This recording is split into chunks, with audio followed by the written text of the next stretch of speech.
Это iPhone 14, я iPhone 14 буду разыгрывать 11.11, а пока мы веселимся. Напоминаю, что iPhone 14 Pro у меня погиб, его пришлось разбирать, восстанавливать, а этот еще жив.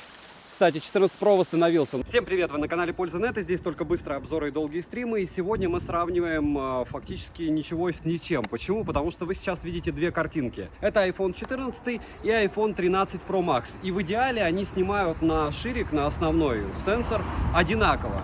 А все остальное по большому счету не важно. Вот, допустим, сейчас у меня не подписано что и что. Специально снимаю так, чтобы работали их направленные микрофоны. То есть никаких дополнительных родовских сегодня я не повесил, как вы и просили, с самого начала. Так вот, вот сейчас вы видите что и что. Есть разница? Если вы угадали, вы молодец. Потому что недавно было сравнение между iPhone 13 Pro и iPhone 14 Pro.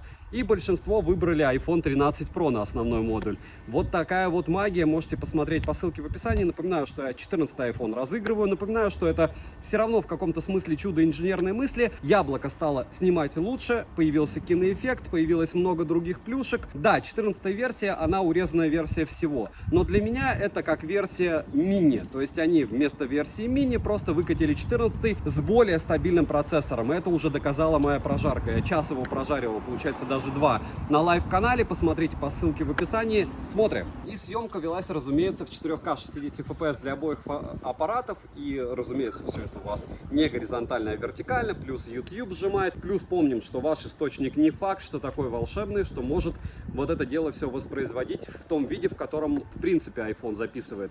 К чему это все? К тому, что YouTube пережимает почти в 60-70 раз то, что снимает iPhone.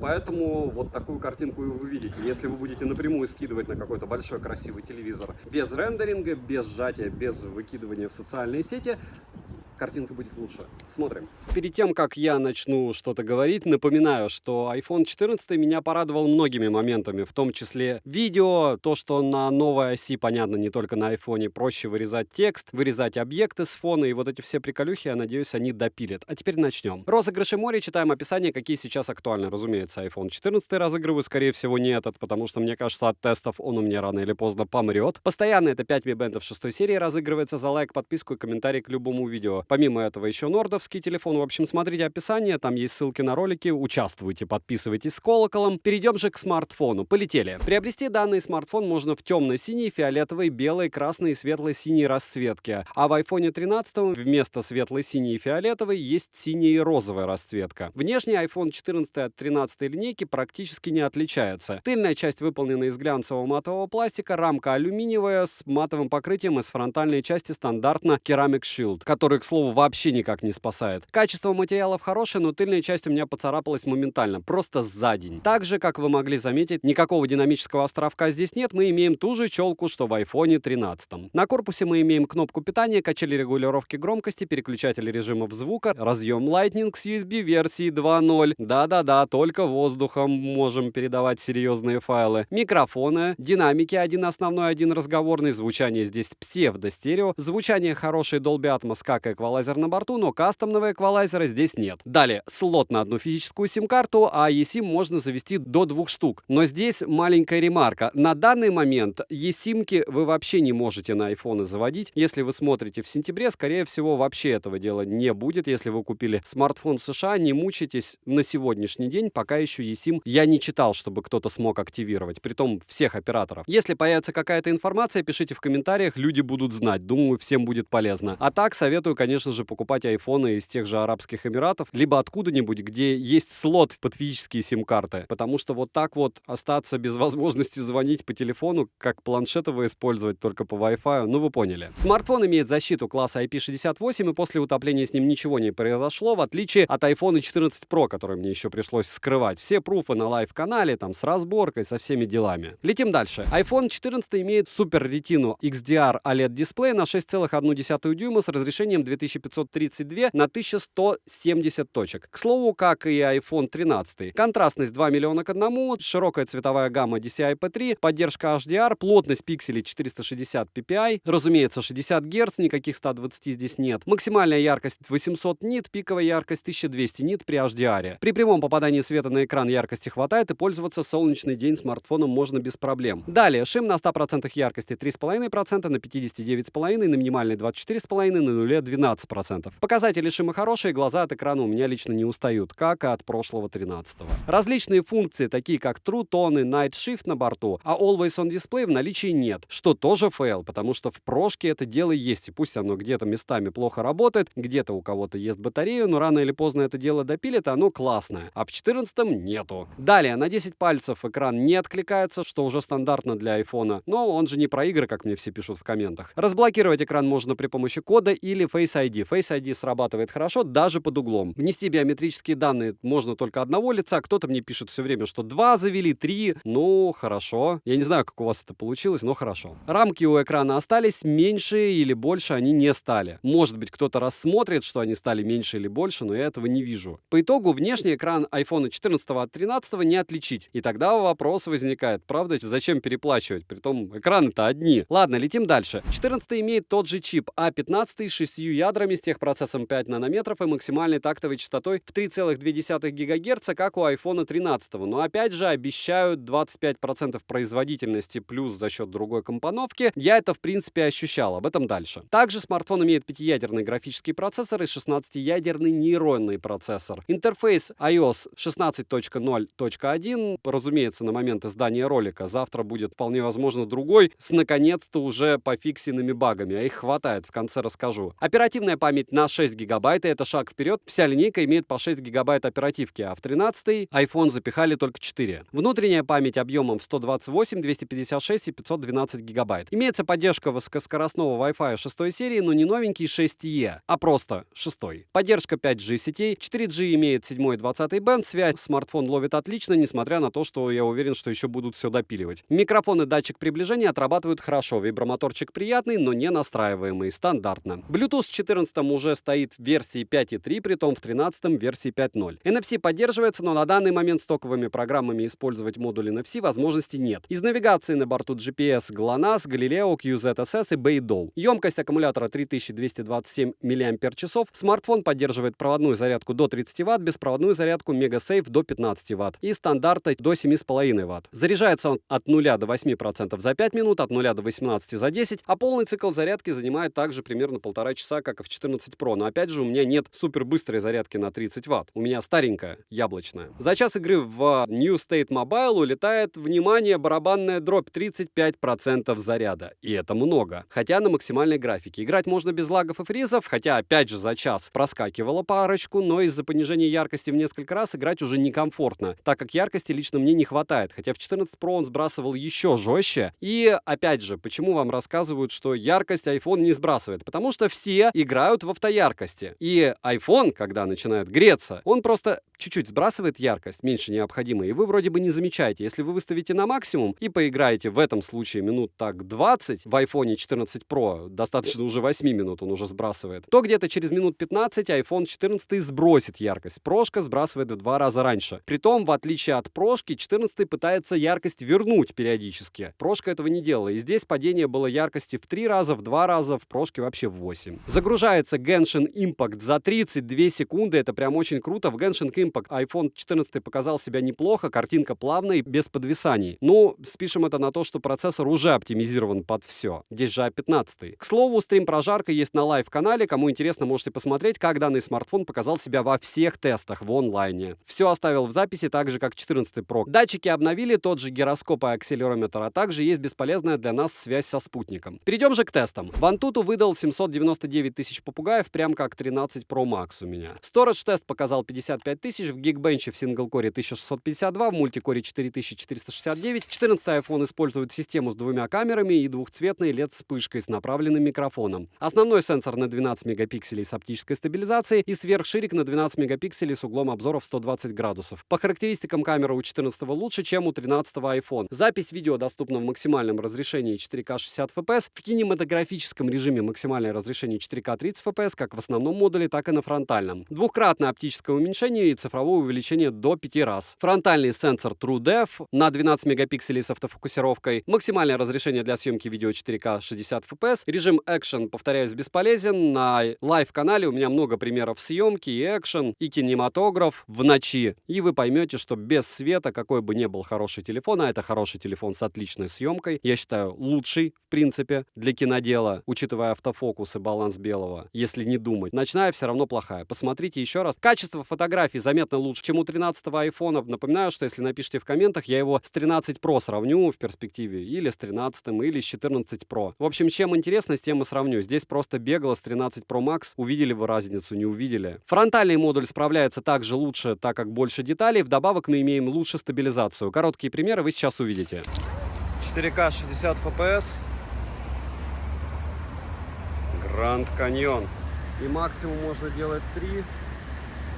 Все плавненько, но, к сожалению, на ультраширик в 4К 60 FPS здесь так же, как в 14 Pro, не перейти. Если вдруг захотите снимать в магазине, 4К 60 FPS. X3. Киноэффект, фронталка, 4К 30 FPS. И особенность в том, что у 14 Pro есть 4К 60 FPS. Это раз. И два, немаловажный момент еще, что я сейчас делал фотографии, и есть смартфоны, которые сохраняют в памяти формат, то есть 16:9 есть, нет. Я уже здесь говорил, что это бесит, ну или расстраивает. Вот меня все еще расстраивает. Работают родные микрофоны. Напоминаю, что вход-выход я пишу на родах теперь, если смартфон позволяет, а примеры вы сейчас слышите родные. Формат не высокоэффективный, а обычный. Высокоэффективный, кто понимает, в айфонах пожирает качество. 4К 60 FPS, звуки воды. И 3 с одной руки. 4К 60 FPS, пасмурно. Съемка с двух рук, плавно. И вот так. Мы будем рисовать облака. Мне нравится. Если пройтись, вот так будет отрабатывать стаб с одной руки, ветер сильный.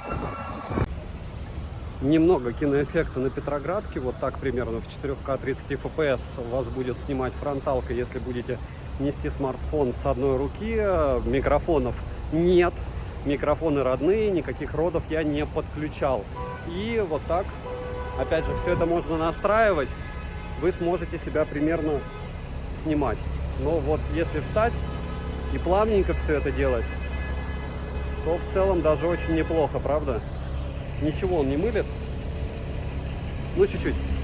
Но, опять же, при выгрузке на YouTube, допустим, 14 Pro была тема такая, что напрямую, без рендеринга, появлялись микрофризы. То есть вы можете посмотреть на лайв-канале, были такие дергания.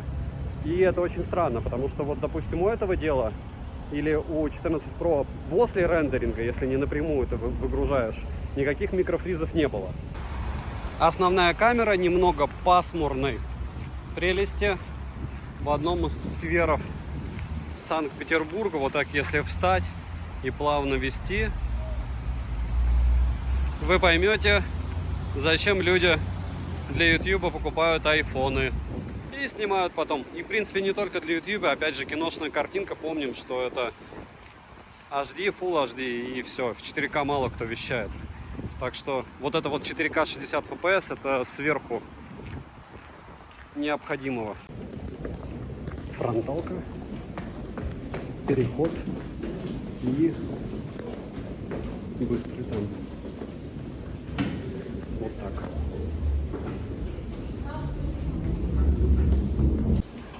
К 60 FPS, ультраширик, фронталка. Основная камера 4К 60 FPS. Вот так все это будет выглядеть, если вы захотите скататься в Мурино и поснимать большое количество людей вечером.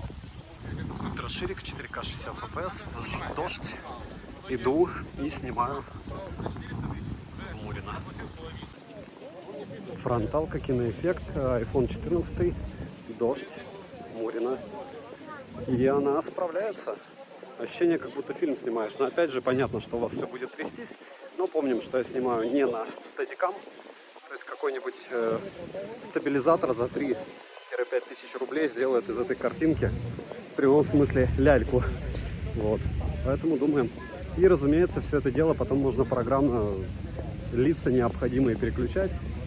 Допустим, на мое, и все. И даже потом. Ультраширик и режим ультрастабилизации. Если не навернусь, значит ролик вы увидите.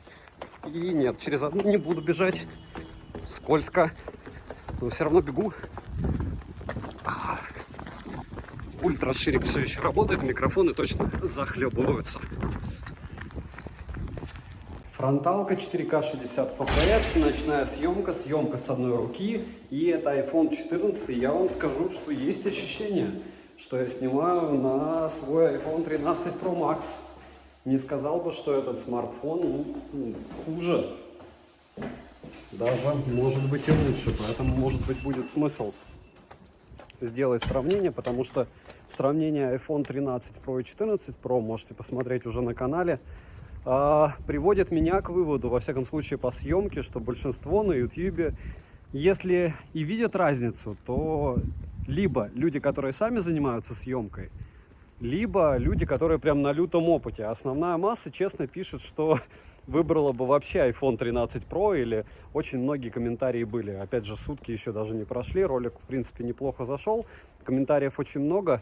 Так вот, многие пишут, что поняли постепенно, где 14 Pro, но 13 Pro им понравился больше. По этой причине, наверное, сравнение 14 и 13 Pro тоже будет иметь смысл, а не 14 с 13 сравнивать. Потому что фактически, сравнивая 13 с 14, вы сравниваете 13 с 13 Pro. 4К 60 FPS, ночная съемка, основная камера. И еще раз повторяюсь, что ощущение, то, что 14 снимает так же, как 14 Pro, несмотря на количество мегапикселей, меня не оставляет. И я думаю, что если вы посмотрите на YouTube, это тоже вас почему-то не будет оставлять такого чувства. Может быть, сравню даже и 14,4 Pro, потому что 14 Pro, потому что если люди будут брать новинки за такие деньги, они будут брать новинки. Здесь дело не в том, что они будут оценивать, насколько прошлая версия лучше. Почему? Потому что, наверное, в первую очередь есть такая магия, как поддержка. Допустим, те же айфоны Renewed, когда вы меняете, максимум 2 года, если они пришли в негодность по причине какой-то гарантии. Нельзя уходить на ультраширик, напоминаю. Такая же тема в 14 Pro, в 4К 60 FPS это делать нельзя. Но если вы снимаете в 4К 30 FPS, разницу вполне возможно вы не увидите. Вот так можно переходить на ультраширик. Видите, на нее уже попала капелька на камеру. И в целом дальше делать еще и зум до X3. Если остановиться и снимать, напоминаю, что ночью снимает плохо все. И вот та, допустим, вывеска, даже без X3 у большинства смартфонов вызывает огромные проблемы. Вот вы видели сейчас переключения для 4К 30 FPS, они были довольно плавные, но опять же я уверен, что все это дело будут еще и допиливать. Более плавного перехода автофокуса и плавного переключения между ультрашириком и шириком я, наверное, мало у кого встречал. Может быть, только у Vivo и то. Что я могу очередной раз сказать, что режим ночь просто супер фантастичный. Никаких проблем, как у большинства, опять же, не наших блогеров, с активацией чего-либо у меня не было. eSIM я не активировал, у нас физическая симка. Ну, опять же, у нас, и смотря откуда вы брали. Потом у меня также не было проблем с камерой, а какие-то программные баги, запуск был недавно. Я уверен, что совсем они все допилят. 14 iPhone, притом от воды у меня не умирал, а 14 Pro, напоминаю, что у меня умирал, притом влага внутрь не попала, но он вырубался сначала один раз, потом второй раз, и второй раз получилось его активировать только после разборки, отключения и подключения аккумулятора. Тест фронталки в любимом переходе. И напоминаю, что в данном переходе, если кто-то меня будет ждать, либо планирует, есть камеры и есть наряд полиции, потому что подобные штуки, все практически, которые находятся рядом с метрополитеном, дежурит наряд. Так что в целом здесь ходить безопасно, а чудить небезопасно. Вот так он снимает Ctrl-C, Ctrl-V 13 Pro, 14 Pro. Но опять же сравним, думаю. Пишите в комментах, сравним, нет. Вот он 4К 60 FPS с основной камеры. И все пока отлично. Можно, к сожалению, только понадеяться, что когда-нибудь можно будет с 4К 60 FPS переходить на ультраширик. С другой стороны, помните же, в чем вещает, допустим, телевидение у нас, да? Что за формат и разрешение какое там. Немного съемки. Ради хайпа, возможно, я и сделаю 13-й iPhone против 14-го. Но еще раз повторяю, что я не считаю, что это адекватно. Почему? Потому что оптика уже у 13-ки, как у 14-го, как у 13-ки Pro. И какого лешего тогда сравнивать ее с обычной 13-кой, между которой и 13 Pro просто пропасть была по съемке, я сравнивал. Ну, на тот момент, да, когда я сравнивал, может быть, платить не стоило дешевле. Но с новыми обновами 13 Pro, если вы посмотрите сравнение 13 Pro и 14 Pro, снимал практически на уровне 14 Pro. И здесь вопрос дня. Либо сравнивать с 13 Pro, 14, либо с 14 Pro. Что вам интереснее, пишите, потому что, ну, сравнивать вообще совсем я не вижу смысла. А вот так локально почему бы и нет. Ну что, фотки на ультраширик, конечно же, лабутение, а вот видео на основную норму. Вот X3, разумеется, ночью ничего идеально не снимает. Но мы и так все помним, да? 4К 60 FPS, фронталка iPhone 14. И как же приятно делать вот так после Motorola X30, у которой не просто роллинг шаттер, у которой просто, мне кажется, знаете, как кривое зеркало. Волшебно снимает. Опять же, яблоко — это про съемку. Внешний вид, понятно, если у вас будут видеть 14 iPhone вместо 14 Pro Max, будут думать, вот, у человека нет. Еще 500 баксов или сколько там, 300 баксов разница. Но габариты решают, он небольшой, потому что 14 Pro, он реально толстый, он реально большой относительно этого смарта. И, скажем так, 14 это такой вот вариант миники. Хотя мне после 13 Pro Max он кажется маленьким. Понимаете, как мне 13 мини кажется каким.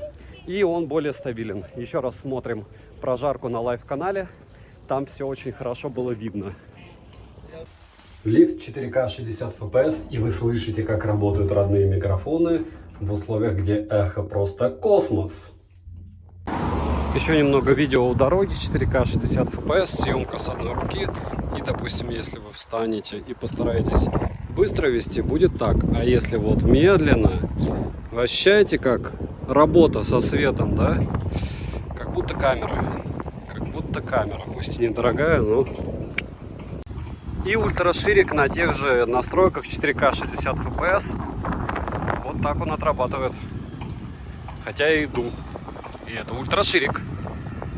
Ощущаете, как прямо против солнца фронталка снимает? X здесь максимум X5. И вопреки всему, несмотря ни на что, она... Ну, не фонтанная эта штука. Вот так, если в лицо мне будет солнце светить, она будет снимать. Минусы: корпус моментально царапается, все тот же экран, внешний смартфон не поменялся, нет Always On дисплея, тот же процессор, плюс-минус те же тапки. Сбрасывает яркость в играх, медленная зарядка, 60 Гц обновление экрана. Для смартфона за такой прайс это слегка издевательство. Старая версия USB 2.0, повторяюсь, что в России на данный момент издания ролика не работает eSIM вообще, то есть покупать из США печаль сейчас, потому что они идут без физических сим-карт. Возможно, это будет работать, работать. Плюс режим модема пока не работает. Проблема с GPS у многих. Плюс глюки камеры, у меня этого нет. Виджетов маловато. Вырезание фона, конечно, пушка. Для магазинов это будет удобно. Но по мне разряжается смарт чуть-чуть быстрее 13-го. Буду еще гонять, потому что 35% в PUBG, ну серьезно, ждем 7-го пикселя. Подписывайтесь с колоколом, пишите в комментариях, чтобы вы еще хотели увидеть обзор. За любой комментарий в описании огромное вам спасибо. Вы помогаете проекту. И, разумеется, пока его покупать не стоит. Месяц-полтора ждем. Резюмируя довольно просто. Есть iPhone 13, есть iPhone 14. Понятно, 13 сейчас стоит в районе, не знаю, там 50 тысяч, возможно, он упадет меньше. 14 стоит в районе 80 тысяч. Разумеется, он упадет ниже. В чем их разница? Разница первая — это в год, основная разница. Вторая разница — это процессор. Все-таки здесь он более мощный, он такой же, как 13 Pro. Я сравню этот смарт в перспективе либо с 13 Pro, либо с 13 Pro Max. Вы видели разницу в картинке. И расскажу вам свое мнение, есть ли смысл, в принципе, покупать аппарат для вас конкретно больше, тот же 13 Pro, он габаритней. Либо, если вы не гонитесь за фэшеном, за тем, чтобы выглядеть круче, в принципе, вам 14-го хватит с головой, потому что если у вас яблоко, у вас все равно яблоко. Разуверять вас в том, что есть смартфоны дешевле, и тот же Vivo X80 Pro будет снимать, и если не на уровне, то точно, по моему мнению, лучше. Это все не важно. Вы же на яблоке, потому что у вас планшет, часы, не знаю, ноутбук и все остальное в этой системе. Поэтому все, что я хотел сказать, я сказал. Сравните, я его еще обязательно сравню, еще как расскажу о каких-то недостатках, но к тому моменту, как я буду делать сравнение, я надеюсь, что они допилят определенные моменты в прошивке. Царапается это дело прям ужасно, по материалам у меня капитальные к ним вопросы, потому что таких айфонов я еще не встречал, чтобы крышка приходила в такое состояние негодности. Напоминаю, что iPhone 14 у меня разыгрывается на канале, описание смотрим, там будет ролик, и в этом ролике есть условия. Все так сложно. Либо 10 тысяч лайков набираем, либо мы будем просто-напросто разыгрывать все это дело 11.11. Девайсу однозначное да, не от меня, потому что я бы, еще раз повторяюсь, на 80 тысяч купил бы Vivo X80 Pro и еще 20-ник потратил бы на аксессуары. Добра и удачи вам, дорогие друзья!